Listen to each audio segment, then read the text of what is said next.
Hello and welcome to the All at Once podcast, where we carry much, like all of humanity, all at once. To God be the glory. Our presenting sponsors are Alan and Beth Stanfield of Stanfield Properties. Houston area listeners, reach out to them for all your realty needs. I also want to shout out Alita Caldwell at Funky Monkey in Friendswood, who's actually in the room right now taking really adorable pictures of me, which shows how much she loves me. But I just wanted to make sure that you all are aware that she has a studio in the back of Funky Monkey that you can rent out and record podcasts. She loans the space to us, and I would love if you could return and show her some love by renting out her space and getting some production quality sound and audio producing up in here. We also have Ink Designs as a sponsor in Friendswood. She donated all of our merch and printing materials that we're giving out for season 3. There's a lot of swag on our website at allatOnce.us where you can get your own swag, and you can also view other ways to support us by becoming a patron via Patreon. Patreon is a monthly giving platform for creators like us where you can join and give monthly at $5, $10, $25, or $50 a month. And of course, each tier comes with swag and benefits. But really, we would be honored to have your support and to have you investing in this work so that we can continue doing it. Sarah, Kelly, and I are so grateful to have you join us for this difficult conversation, but we would like to caution you as this episode is not for little ears. And for our listeners who have experienced trauma, we'd like to welcome you first and foremost to this safe space and also gently caution you to take care of yourself as you listen to this episode, as you may be reminded of your own trauma. Rev's story includes being a victim of sexual assault as a child. Rev, thank you for joining us. Yes, no problem. Thank you for having me. This is beautiful. I can't stop smiling at you guys. This is my first time ever doing anything like this, so thank you. Thank you for the opportunity. What an honor to share this space with you in this capacity for your first time. Well, we're gentle and a good place. We're a safe place for you to kind of step out into this media platform, and hopefully we can have a good partnership that if you want to do something more with this, we're happy to help you and grow your voice and your audience because we want to amplify your story. All right now. For sure. I'm going to hold you to it. Yeah. I'm going to hold you to that. Good. I appreciate it. Thank you. Okay. I want to tell everyone how I kind of met Rev. I guess I haven't actually met you in person, but two of my dear friends, Sally Ann and Taylor. Taylor actually used to help us out on the podcast with some marketing and social media content creation. Sarah and Taylor were at this cute coffee shop in Houston, and after they saw Rev perform his poem titled Vulnerability, they texted me the same night and said, I found a guest for your podcast. And I said, okay, tell me about it. I think, Rev, you can kind of share what this looked like for you, but what they told me is they went up to you, asked you for your number, and told you about this podcast and said she's going to talk to you. And I did, and here we are. Here we are. Yes, I performed the poem that night. Just the whole night was just beautiful. I feel like nothing happens by coincidence. So after performing, they kind of ran up to me with just a lot of energy. And I was just like, like, hello. And they were like, you'll be perfect for this, like, my friend. So, yes, we exchanged info, and here we are today. So beautiful. Yes. So to kind of kick off our conversation, Rev's going to perform that same poem for us. And before he does that, I want to invite you to take a collective deep breath with me.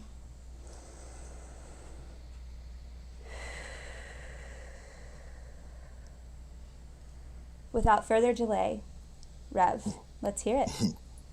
Vulnerability. The quality or state of being exposed to the possibility of being attacked or harmed, either physically or emotionally. Vulnerability.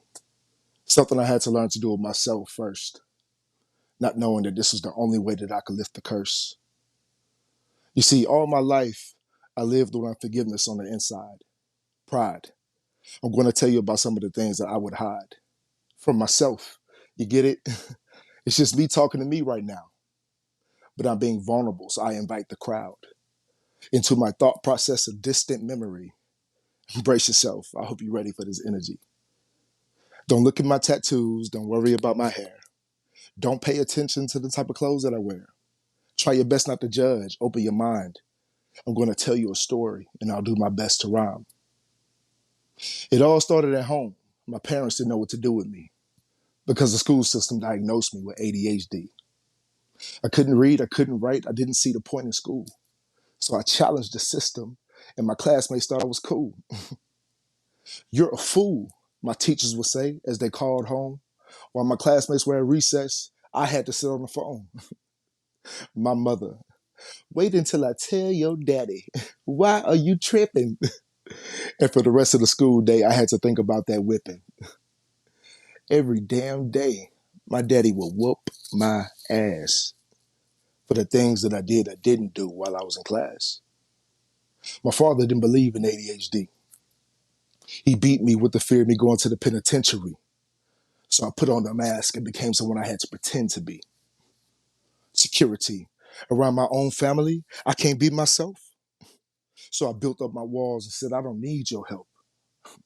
Or did I? My parents were clueless to the secrets that I held, the thoughts and the feelings that kept me in a shell. Hell was what I experienced when they were not around. They couldn't see beneath my mask. My smile was a frown. I was on a battlefield doing my best to make sense of life. I felt so alone. I didn't know what was wrong or right. I was molested by a woman at the age of 5. To the average man, he would think that that's a prize, but it's not. At that age, because I was triggered sexually, the effect on me was so heavily that I could see through the clothes of the women that were next to me.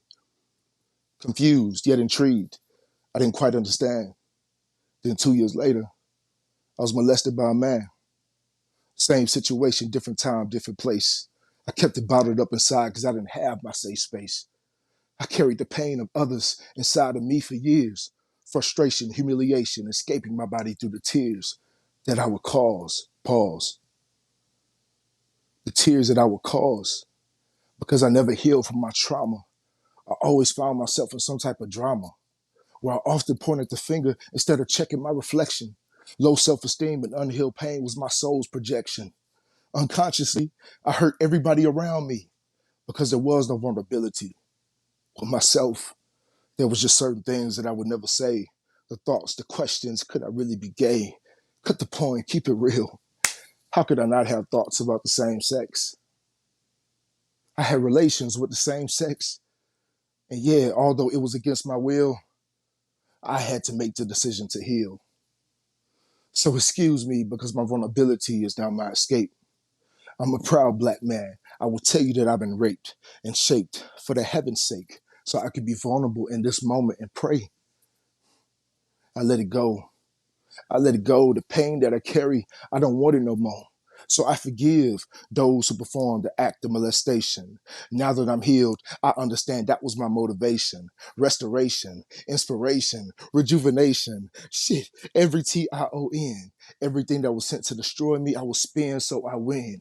I forgive my teachers that will call me a fool. Look at me now. My words are my tools, and I'm taking you out of school because I'm up here dropping jewels. I forgive my father for being a man that he couldn't be. As a matter of fact, scratch that. Let's move up the family tree. I forgive my father's father for being a man that he couldn't bleed. I was once blind, but now I see that we only do to each other what was done to us to keep you and I from loving. And remember that love is trust. So I unlearn all of my learned behavior. I break every generational curse. I recognize my own toxic traits because I no longer want to hurt you or me. I don't want to hurt anybody. Do you understand? Do you understand that this was all a part of love's plan? So I could deliver this message directly to you that the only way to heal is to tell your truth. Love, love, love, love, love, love, love. Whew. I wasn't prepared to cry during this episode. Wow, that's incredibly powerful. That was beautiful. Thank you so much for the vulnerability and for sharing your truth in that message. That was amazing. Yes. Sorry, did you guys? Whew. I'm sorry, I'm still. It's a lot of energy over here. Yes. Yeah. Whew.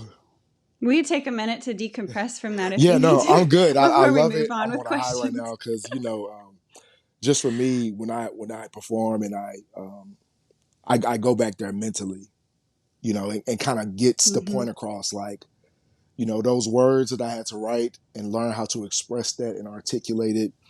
it took a lot of work. So every time I kind of dive into one of my poems, I'm there, you know, I'm there. So Yeah. my bad. Go ahead, guys.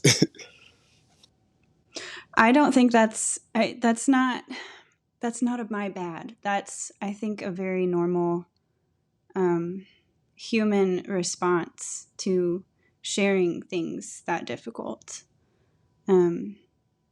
Just, I think the amount of courage that it takes to do that is incredible. So thank you Yes, very yes, much. Like, really, truly. for sure. So you just kind of shared this, but would you just kind of elaborate a little bit for us on what it is like for you each time you share your work or each time you perform that? Thank you. And thank you guys again for the opportunity. This is so cool. But thank you for that question. Every time I kind of step into that mode where I'm Rev, and I embody, what I'm speaking on. I'm basically going back to that place so I can project it. Um, it's like I'm living.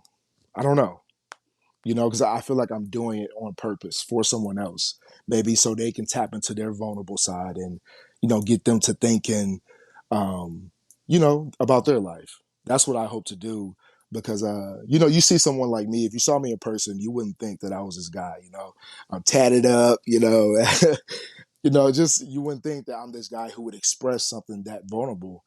And, just learning who I am and learning love and wanting to help people understand what love is and how to love yourself. It's like we have to really step out of the words that we emotionally attach to. We have to do so much self-work. And I know that the things that I speak on, especially this poem, it helps someone else be free within themselves. So sorry, I'm kind of diving down different rabbit holes, but No, that's wonderful. I think it's true. I mean, I can tell from your words how much work you yeah, have done and how much work you yes, are doing. And I think that's absolutely true that when we share that, it's like sometimes it's like a yeah, lifeline to right, others, And I think that probably means that since you know that somebody else has done that for you and you're like, "Oh, that's something I can hmm do too." yeah. So that's really I cool. mean, just to speak on that, I feel like. Oh, sorry. Could I speak on that? Yes. Just Yes, go ahead. I feel like because it's like we're all on our journeys, right? We have an individual journey that we're all on, and just I feel like this journey is really just basically you becoming self-aware of who you are, and going through the traumatic things that we have faced to cause us to think the way that we think, to respond emotionally the way we respond, and then to act the way we act, and it's a lot of it is based on our survival. So, dealing with molestation and just, oh my gosh, we'll get into it, but just dealing with it, it's just like, it really sculpted my mind. But um, Mm-hmm. yes, getting back to someone who helped me, I think just learning how to allow people to help me. We'll get into that too, but I just want to touch on that. Yes, I can talk please a lot, do. guys. I'm We sorry. love it. That's great. We Okay. want you to talk a lot. All right. Hey, don't do it. I will Yeah, be here. man. It's kind of the whole point of a podcast, Right. That's what to hear I'm from giving you you. guys So your props. Like, this is so yeah. dope. Like, Yeah, I man. want to do something like this and just talk my little head off. Well, But we okay, so I'm muting appreciate my you mic. sharing your story, and I was getting choked up, especially hearing everything that you've gone through, which I'm so sorry that you experienced that. And like for me on the mental health side of things, like you talk in the poem about your dad not believing in ADHD, right? And like, unfortunately, that's something that's so prevalent in the Black community.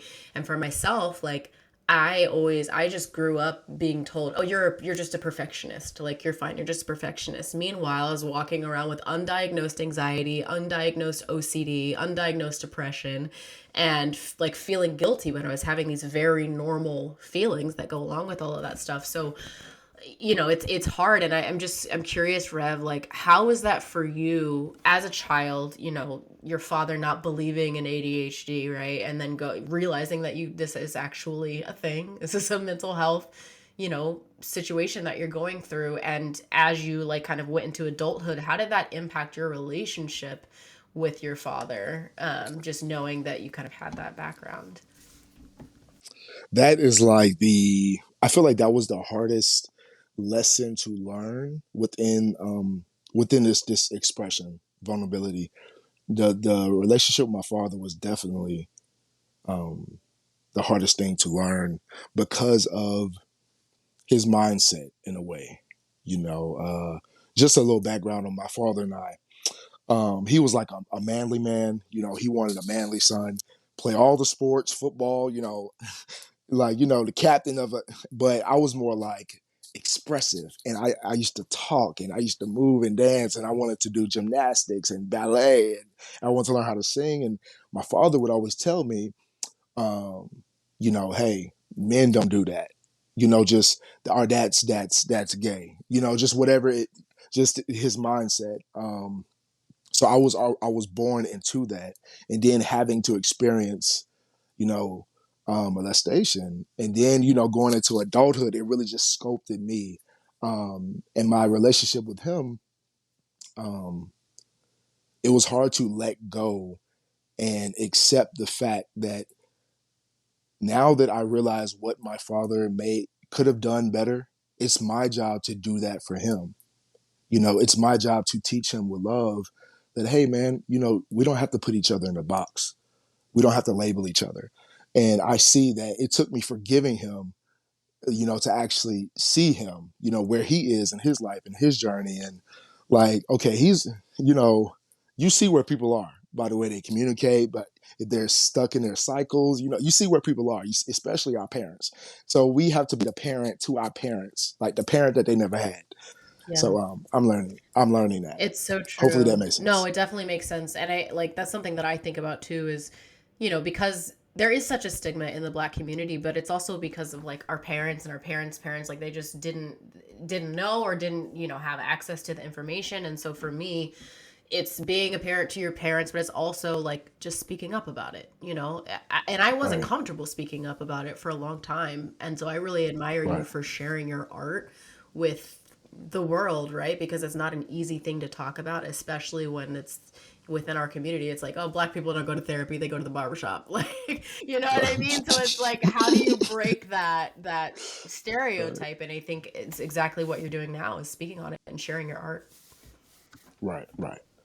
I mean, and just to kind of piggyback off what you just said, you know, just realizing that had so much healing to do, and putting myself in the situation where I'm uncomfortable around my dad, and learning how to be comfortable with him, accepting him for who he is, but just learning how to be challenging myself to be love, because they only know so much, and they're living life based on what they know, you know. And a lot of people just don't know how to think for themselves. So it's just like so much in that. But yeah, my bad. So I have a question, and this isn't on the script or anything or the outline, but like when Dara and Rev were just talking about like generations of family members not believing in mental health issues, it just made me think of like why that is the case. And I think about my privilege. And so like I wonder if it stems back to like my family didn't believe, still really struggles to believe that mental health is real, and that things like other people in my family, they have schizophrenia and bipolar disorder, and they don't believe that's real, which is shocking. But I have aunts and uncles who do believe that it's real. I have a grandmother who believes that it's real. I have other people in my family who've been privileged to have access to different resources earlier in their lives. And so it just makes me wonder, like, when you think back generations back of Black families, the privilege is much more delayed. And so you, Dara and Rev, could be the first person in your family, or like the very early on in the breaking this cycle of not believing that mental health is real. And other people in my family did that before me, even though not in my immediate family. My grandmother did, and my extended family members have. So I'm just curious your thoughts on that, about that, the correlation between privilege and mental health awareness. Okay. Yes, guys. That's a good point. We really have so much to address. If we're gonna just spotlight the African American community, when it comes to stuff like this, oh my gosh, like Dara said, it just comes with speaking. A lot of us are just afraid to express, and we really just don't know how to identify it. Mentally, we don't really know how to process a lot within this community because it stems back to earlier years. It just stems back to just the way it comes about. However, the way to break it is just to speak. And sometimes the next person won't know how to, you know, I guess express themselves like you. We all express ourselves differently. And it's just a matter of that person may be mad, but you can do it respectfully with love, with our families first. We should be able to come to our parents and come to this is home, be free, be who you are, because I don't want you to go find answers in the world. You know what I mean? Go find love in the world. So this is your safe Yeah. space. Yeah, I think, Kelly, you bring up a really good point, though, about like when it comes to historically, like where did this start? Where did this come from, right? And it's, I mean, it dates back, nobody wants to talk about this, but it dates all the way back to slavery when Black people were denied access to any kind of education, right? And so that filters down through the years. And then when you fast forward, it's like, yeah, they don't have access to information. They don't have access to mental health care or even, information about mental health. And then I think the whole generational wealth thing is like, white families have traditionally more resources and the ability to like, oh, you're having this issue, let's take you to a doctor, or let's take you to a facility and like get you help. Whereas Black families in a lot of cases just have to get by, just have to survive. And I think the other side of that coin is that because Black people, and this is not to say that white people haven't experienced trauma, of course everyone has experienced trauma, but generationally, like the trauma that we faced in slavery that has kind of gone down through the years, it has impacted us so much that we've kind of taken on this, and I talked about this in the first episode, this whole like strong Black woman or strong Black family, like, persona where it's like, oh, you just have to get through it because you just have to survive, because that's what our ancestors did. Like they were getting beaten in a cotton field, like you can handle this homework assignment that you're stressed about. You know what I mean? Like, so that's like a gross oversimplification, but like it's true. It's something that we don't realize a lot of times, that trauma can be passed down even though we haven't experienced it. And so we feel like, oh, we should just be able to get over this because it's fine. You just need to pray harder, or you just need to like, what do you have to be anxious about, right? Like we just have to like continue to open up we just continue to talk about it, have this conversation, and like make sure people realize that trauma is a very real thing that needs to be dealt with, and it takes more than just praying about it, right? Like God made therapists and psychologists and psychiatrists for a reason. He's smart. He knows what he's doing. Yes. Mm-hmm. And I think, again, I just go back to in our very first season, Cindy Dawson and I, after George Floyd died, added on to her episode that we had previously recorded, where we talked about the difference between a Black person in the workplace and a white person in the workplace, or a woman in the workplace. A white man can freely express his anger without being given a label of any kind, mostly. Obviously, there are exceptions to that. But that's just not a privilege that women have, and that's not a privilege that my Black friends have, to freely express their anger. And I just wanted to point that out because unfortunately, there's still a lot of people, especially in my community, that don't believe that white privilege is real, and who don't believe that privilege is even real. But they believe that we all are all equal and receive equitable treatments because of that, when often, yes, we are equal, but we don't receive equitable treatment and don't have equitable access to various opportunities. And so when Dara, you were talking about like your family, because Dara and I grew up together. I grew up super poor, and Dara did not grow up super poor, but we both had different privileges given to us in those areas and different traumas because of that. And so I'm just grateful that you brought that up. I'm learning how to comfortably talk about things like this in front of people, who are not like me. We're all different. So, I speak from my heart. I speak with love. But there's a big elephant in every room that we walk in this country. There's a huge, pink, big elephant. It's just like, it's like we're left to I guess analyze this from our own perspectives, like what's going on, what we see, the fear that is really promoted, and what's real in this country, because I feel like everywhere, in everybody, we're all one in a way. We're all connected. We're all like, we have a way of communicating. No matter how you speak, we have a way of understanding each other. And it's about being in tune with who you are. Just your differences, and learning how to walk in them, and learning how to be yourself, and understanding that we're all created different on purpose. It's just we can go so many places with that, but it's just addressing the pink elephant has made its way into our particular families. White, black, no matter what color you are, you have those conversations in your families growing up on what's going on in this country, in this world. And it's just like, how do we process that within our own minds? And how, after processing that, it leads to your emotions and how you feel. And you're projecting that.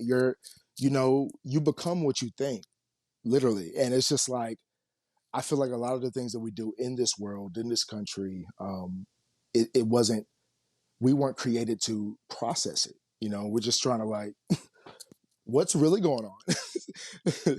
I think we were created to process it, and I think our culture trained it out of us.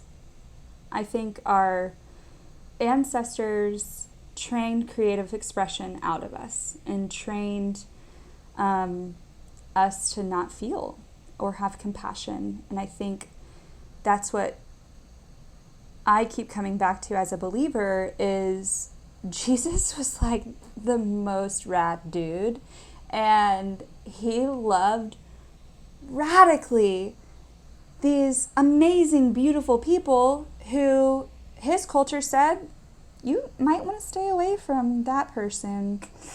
They'll give you a bad rap. And I've been told that. Especially about hanging out with my gay friends and hanging out with, I'm a high school teacher, promoting inclusion for Black students and minorities and gay students. I get a bad rap for being disruptive. And I'm like, man, but that's what Jesus did. So I guess I'm going to keep doing it.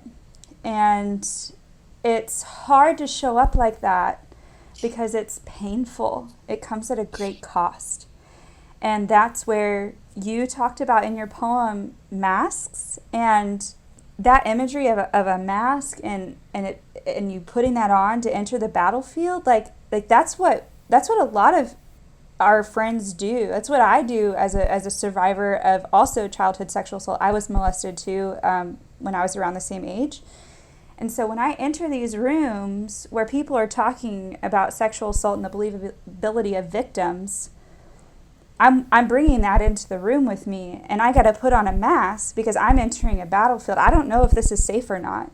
I don't know if I'm going to have to advocate for someone or to listen. Like, I don't know. And so I protect myself up. But the beautiful part of that is as you heal and grow, what you think you have to wear is who you truly are. And that's kind of what your poem's all about, is existing in all of these spaces that feel like a battlefield as you truly are, and with all those experiences. So those people in the room, if they don't like it, that's on them. That's their responsibility to deal with that. If my integrity and living fully into who God created me to be makes you uncomfortable, that is not my responsibility. My responsibility is to live as God made me, and the discomfort is on you. And so I want to hear more, Rev, about some of your experiences as a kid, because that's something I think, well, especially men, well, and women too, but really I think men don't really talk about. But, I think back to when I was a kid and I was molested, I didn't know that I was molested until I was in my late 20s. Like, I didn't know that what happened to me was molestation. And, I carried that with me into church whenever we talked about purity and saving yourself and like all of this crazy things that I don't know how I honestly feel about them anymore. And I just am curious what that was like for you as a man. Like, what was it like for you to walk into these churches and communities where they are very passionate about a lot of things related to sexuality without having lived any of it? And so what was that like for you? Man, that's a great question. And let me answer it in the best way possible. So as a child, being introduced to the sexual mindset at such an early age, like I said in my poem, I really started to look at women differently. I started to look at the little girls, at school differently, just because I knew what it looks like without, just having that real conversation. And, also with men, I started to, you're never going to find another man who will express himself the way that I do now. So I'm gonna just be real, to be introduced to that so early, I started to look at myself and I started to be like, oh, so that's how, but like you said, later on, I really didn't know what happened until I was aware of, wait, that 2 plus 2 is starting to equal 4. Now I'm looking at my current life and I'm analyzing myself as an adult to see how it's affecting my relationships, my friendships, my family ships, my job. It really projected into every part of my life because of survival. It's just I didn't feel safe, and as a kid I just didn't, I thought that I was going to get in trouble because on top of the molestation situation, I had too much energy. I love my parents to life today. However, they didn't really know how to handle the fact, they didn't really want to accept anything. So, I was bouncing off the walls. I was hyper, and I caught a lot of whippings, but it was like doing more harm because it was just silencing me. It was like just putting me in a cage. And by high school, I remember being a sophomore in high school, I just didn't talk at all. I just didn't talk the whole day. Sophomore, junior year, going into senior year, I became more expressive, but I didn't know how to talk, because it was just like I'm in a cage. So, but anyways, sorry, I don't mean to take you there. I don't mean to take you there. Rev, I really appreciate you sharing those things because those are things that I haven't been brave enough to share yet, but that happened to me too, So after I was molested, everything became sexual. And that's common. That whenever I kind of how this podcast started was I realized that what happened to me was assault. And then several years later, I learned that I could report it to the police after watching the Netflix series Unbelievable. And at the end, they just talk a lot about laws related to sexual assault. And at the end, also, the final episode, the victims get to face their rapist and blame him for what is rightfully his to be blamed for, which is so many things. And as they were speaking, I just crumbled because it was so familiar.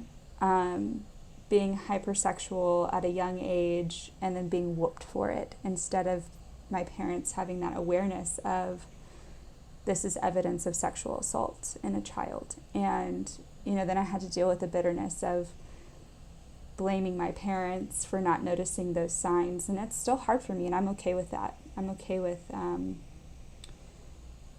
still existing in that tension. But I think people don't realize who weren't victims of assault or who haven't had those experiences where they're able to place blame rightly on where it belongs, where our sexuality and kind of how we function sexually in the world, it's just really disorienting, especially as children, and then how our families handle that is equally disorienting and just awful. And then now as adults, they all have opinions about a lot of things, and it's still harmful. So I'm just grateful for that. And I just want to remind listeners that if you've been a victim of sexual assault, me too, and you're not alone. I'm so sorry that that's happened to you. And if you'd like help walking through your legal options, we are not lawyers, but we'd be happy to do a bunch of Googling and research for you. And I have lawyer friends that I'm happy to call on your behalf. But yeah, Rev, thank you. Thank you for that. Yes, no problem. And you kind of said something that, if you don't mind me speaking on, and maybe everyone can kind of attest to this. you said just the things we don't speak on when it comes from the world's perspective, not just our families. This is a very touchy topic. You know what I mean? And um, I think that's just what's so cool about me, because along my journey, I've learned that this is a huge part of my purpose. Is just to help men, especially black men, express themselves and say, "Hey, bro, I've gone to and performed this before," and men have came to me crying and said, "Bro, I've gone through that too," and and they're with their girlfriend. Their girlfriends, like, so it's just like, I know that it's not just us coming together getting mushy, but it's just about being real and expressing, um, and I feel like from the world's perspective, we don't. Why don't we talk about that? Why don't we talk about? I mean, hey, in our families, it happens. Like in our families, in my family, it's happened. I know, and I'm just like, first of all, why does not, and then it just causes division. It's just like it's so much because we just don't express and speak, but I feel like that's all a part of the journey collectively. Just learning to look at ourselves, you know what I mean? And remembering, putting those memories at the forefront of your mind when you do speak up, because you're only causing division among the people who are harming people. You're not caught, because there's like this Christian false belief that peacemaking is the absence of conflict, which is false. Peacemaking is moving through conflict toward resolution, especially on behalf of those whose voice has been robbed from them or taken from them. And so for myself as a teacher, and for myself as a female survivor of sexual assault, existing in a family of origin that still to this day does not believe what happened to me is true, they still call me a liar. In the forefront of my mind, it's all the women who've come to me with their stories. They listened to the podcast and came to me with a story of their own. And, like, that's why we do it. That is God's work. We are doing God's work by sharing our stories and talking about these difficult concepts. They're not causing division. They're bringing people closer to their Maker. And that's beautiful and good. So, Rev, you end your poem by saying, "Love is trust. Tell the truth, your story, forgive." This is something, forgiveness, that's a tricky one for me too. How have you experienced navigating relationships in your life with people who weren't the perpetrators, who haven't physically harmed you, but were complicit in the harm that was done to you? Thank you for the question, Sarah. I mean, just navigating, once I became aware, like truly aware of, what really happened during my childhood, I feel like that's when the self-work kind of started. And I started to kind of just look at me before I looked at the next person. So I know that the pain that I experienced from those situations, that was pain within those people, and yes, they projected that into me, but someone projected that into them. They experienced that some way, somehow. So, that kind of taught me how to forgive those situations, and just do my best to learn from them. I could walk you through the forgiveness. With that part with my dad was actually the hardest part to let go, because that's the family. That's like, my teachers, okay. It was hard to like get over the school situation because I thought I was dumb. Just according to America's standards that they tell us to follow, I was always behind, always playing catch up. And, you know, from an early, so much. I'm there mentally right now. But yes, the biggest part was just really seeing my father as I see myself, and just really seeing his father. I've spent time with his father since I moved back home to Texas, and I'm around family now, and I got to take care of him. You know what I mean? Yeah, for sure. That's a really good point, because you have to think about those people who stand by, the bystanders, the people who don't stick up for you, who don't believe you, don't take you seriously when you disclose something, or if you're struggling with something, you have to take into consideration their trauma and the way that they were socialized. And for them, you're right, it would mean confronting their own past and the way they were socialized, and maybe their own Right. traumas that they've encountered in life, Right. to really face that issue with you. So that does help. That's Yeah. absolutely, And that that's a really, really good I mean, you point. kind of just nailed it on the head just now. Once you, like I said, once you become aware of you, you see people who are not yet aware of them in a way. You know, you just kind of see where they are. And I see my parents Yeah. without the title now. I see my dad without the title dad. I see him as a person. And a lot of his insecurities, a lot of his fears, he projected into me. You know, so I had to break that like Yeah. really get off the cycle of, you know, the words of my father. You know, I was on a mental cycle of the words of my father. That is deep. Oh my goodness. Oh, I need to put that in a poem. Lord. Oh, I have a question. How has we haven't really talked about your experiences in church, Rev. How has your experience been with the church, and how have they accepted or rejected your story, or have you shared it with him? girl, I Kind of tell was me a waiting little on bit you about to that. ask me this. So the church. Oh my gosh. So I grew up in the church. Let me just give you a little background on that. Grew up in the church. I was born into a very, very religious family. I'm not going to name the denomination, but we were kind of high up in Louisiana. So people would stand up when I would walk in the church. Me and my family, they would stand up for us. We were like, you know, and it's not to be boastful. That's just what they did. They respect it's called a bishop, and you know, you're like the head pastor of all the pastors. So, yes, being born into that, it was such an expectation. There were so many expectations, not only for me, but for all um, children in that community.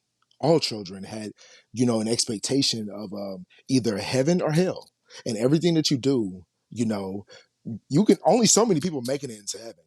So I would have like bad dreams about hell.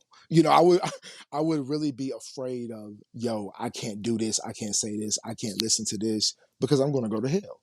And it's amazing how the church teaches us more about hell than heaven, but more about hell than ourselves. It's just like, you know, I feel like that's what the church should be doing, is like teaching us who we are, you know, and focusing on the people, because we have so many churches on every street corner. But I mean, marriage is a felon. Come on now. Relationship is just like, where are we at? What are we doing for the people? So growing up in church, I really wasn't able to express myself. And I honestly feel like the church's mentality has also adopted the world's mentality, where they tell each other it's like a form of control. You know, it's like a form of, you don't talk about this, you don't talk about that, you come here, you know. So it's good to see that you guys are believers as well, because I am. I'm making an assumption here, so correct me or let me know if this is accurate. But I imagine, with your father being who he is, that those ideas are reinforced in your church, that masculinity looks like this and Yeah. femininity looks like this. Now here I am and I don't fit into that. So what does Right. that make me? Yeah. Yeah. Did that I mean, happen? you know, I feel like the concept that we have of men and women, boys and girls, start from our parents first, you know. But just where did they get their Right. mentality of, this is what we're supposed to be doing, you know, this is how we're supposed to be carrying ourselves. And my father, he was a preacher as well, you know. So you know, it's amazing how, you know, Rev, you know, then I got the tattoos and stuff. I'm like, I'm not your typical Reverend, baby. Don't get it twisted. It's time for a revolution. Wait, can we add in do you want a So revolution? Can we just like add that I'm in goofy, y'all. post? I'm bad. Sorry, I'm muting my mic. I'm muting my mic. You Sorry. are right. Oh my god. Yeah. But no, I feel like as a whole, the family mentality, the church mentality, the world's mentality of just control and fear, and you can't say this. You know, you can't speak about this. But in church, I really wanted to stand up every Sunday and get people together. You know, because in the church is where you see the most sin. You see people sleeping with each other. You hear these things, and it's just be like, well, what are we really doing, guys?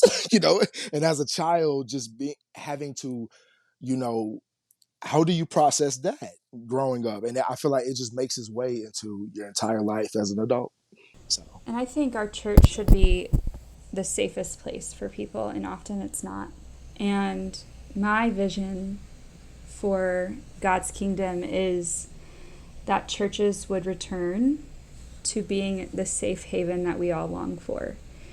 And unmasked, unbridled, we can just be who we are. And it doesn't matter if the church approves or not. They're with you in that. They're with you. And I really do believe a part of this podcast for me has been acknowledging the failure of the church and offering an alternate solution.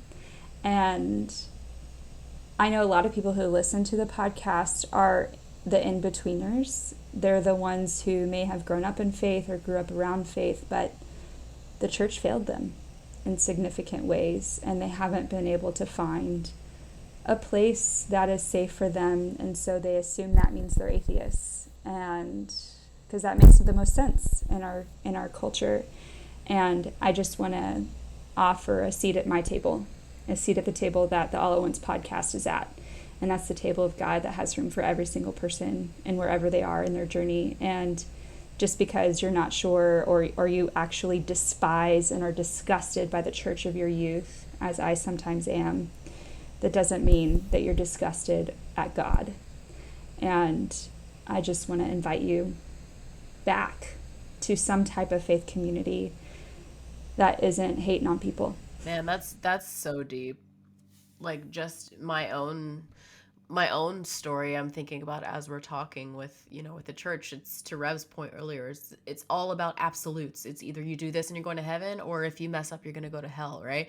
And like, because now looking back, I'm like, oh, that's the first time I realized that I had OCD, but I didn't know that. So I remember when I must have been like, I was young, way too young to be watching The freaking Exorcist. I think I was like 11. So Mom and Dad, fail on your part. I don't know why you let me watch that movie. But there was this particular part, I don't remember the dialogue, but basically the girl who was possessed was saying F you to God, like F God, whatever. And so, but because I was in this church where it was like, that's an automatic one-way ticket to hell. You can't curse God. Like, if you do that one time, you're going to hell. And so because of my OCD, which I didn't obviously know at the time, I fixated on that one part of the movie, and it played over and over and over in my head for years. And so it was this constant battle of like hearing the bad thought and then trying to combat the bad thought with like, no, that I don't believe that. I don't think that's true. It literally tormented me until I think I was like 26 maybe, and realized, one, I'm not going to hell for that, and two, like, this is your brain, like this is OCD, and this is rooted in this unrealistic belief that if you do this one certain thing you're not going to go to heaven. And so I have a lot of resentment for that. Like, I among other things, like, I do have a lot of resentment towards traditional religion and towards the churches that I grew up in, and not necessarily towards my parents, but I think, they did the best that they could, but towards what they taught me is where I feel that resentment. And so I just thank you, Kelly, for saying that about, like, that doesn't mean that you're an atheist or that you're, resenting God. It's just like, that's a traumatic past. And so it's hard to feel like you fit into any kind of religious environment, or to even find a church, or even like have the desire to go find a church, because it's like, it's so tainted, like my memory of the church is so tainted from that. So, but I just thank you, Kelly, for sharing that. Makes me feel the warm fuzzies. I miss you, Dara. I just wanted to hug you while you were talking about that. Dara and I have been best friends since we were in 6th grade. So, but now she lives in New Jersey and I live in Houston. But it's okay. She's going to come down in October. We're going to do a live recording. I think this might be a good time to announce this in the podcast. We're doing a live recording of the season finale on October 15th. time to be determined. Probably by the time of the release of this episode, we will have a time and a place. We do not have that at the time of the recording of this episode in May. But everyone save the date for October 15th. Sarah, Dara, and I will be there, as well as the production team and our editor, Audra. All of us will be there. And we hope that all of our guests from past seasons will be there as a huge celebration of us all pressing into the hard things and believing the best in the world, that we can have a good world again and a good community again. So with that, Rev, you are the first male survivor of sexual assault that we've had on the podcast. And I'm genuinely honored that you entrusted us with your story. What would you like to tell men who are also survivors of sexual assault but haven't told a soul about it? First off, I think that I would tell them that it's okay. Like, it's okay, bro. Just being that bro to them, like, bro, it's all right, dog. Because, outside of sexual assault, we all have thoughts. All of us. It doesn't matter, male, female, but, we all have thoughts. And what we have to do our best to do, is break free from words. We emotionally attach to these words. We emotionally attach to a lot of things that cause us to feel like we can't express. But, to anyone who's dealt with it, to anyone who hasn't dealt with it, for the judgment that goes along with this, man, we have to be free. We have to be free, man. We have to be free. Because until you look in the mirror and just really put in the self-work to learn how to be free, you're going to project that into something. Whether that's your relationships, friendships, job, it's going to be on your mind until you learn how to articulate and speak. That's the real about it. However, until you get to that place in your journey, it's okay. I'm here. Reach out to me, man. Talk to your lady. Talk to somebody. Talk to somebody, man. I love it. So, going along with that, where should people go if they'd like to engage with you more, Rev? OMG, thank you. So I actually started. I'm kind of, creating. I'm also along the healing journey. You find yourself and you start creating. So I think it's beautiful. Like, so that's why I believe there's a creator, because for me to get to this level of understanding, it ain't nobody but, it ain't me. So, but listen, back to it. Healing Legacies, I started an LLC because I really want people to learn how to be free. So you can follow me at Healing Legacies. I have a YouTube channel, Instagram, TikTok. I'm working on Facebook. Mentally, physically, emotionally, that creates the spiritual being that we are. And I really want people to understand, purpose. There's purpose in our lives. There's purpose in everything. There's purpose in the trauma. There's purpose in your mother, your father. There's purpose there's purpose everywhere. So I feel like that's what God is. It's purpose. It's like just makes purpose out of every single moment, and that's why I'm thankful. Mic drop. Gratitude. I'm gonna mute my mic. Healing Legacies. Follow me. Rev, thank you so much for joining us and for trusting us with your story. Yes, thank you so much for having me, guys. It was a pleasure. I had fun, laughed, giggled, almost cried. So I love it. I fully support what you guys got going. This is a beautiful setup. I was kind of like cautious, just like a little hesitant. I was like, guys, I've never done anything like this. But it worked out. And thank you so much for having me. Love you guys. Thank you. Thank you so much, Rev. And thank you also to Texan Bank and Larry's Designs in Friendswood for sponsoring our show and making this work possible. Thank you also to all the behind-the-scenes women who make this possible. Producer Janice Street, Marketing Director Robin Boren, Social Media Manager Molly Bays, Editor Audra Bridges, and Graphic Designer Leah Givens. Thank you for listening.